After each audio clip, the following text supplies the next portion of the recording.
Naše cesta začíná ve Mšeně, vstupní to bráně do Kokořínska. Hned vedle vyhlášené cukrárny uživných a měšťáků se nachází místní radnice.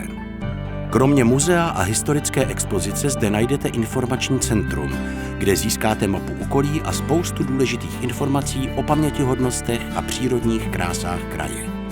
Kromě řady dalších pamětihodností je nejcennějším stavebním klenotem Mšena areál Městských lázní, vystavěný roku 1932 ve stylu Art Deco.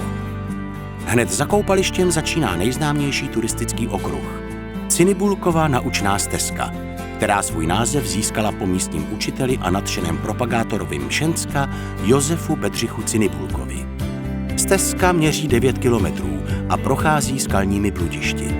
Mine bizarní útvary, jako je například obří hlava a žába.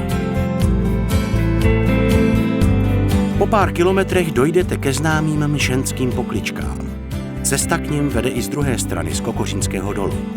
Za nejkrásnějšími pohledy je však třeba vystoupat po dřevěných schodech. U pokliček se setkává hned několik cyklistických tras.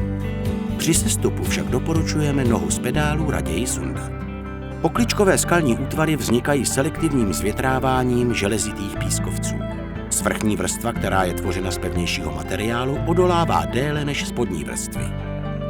Eroze však dál nezadržitelně nahlodává nohy těchto obřích hub a dá se předpokládat, že se jednoho dne také rozpadnou.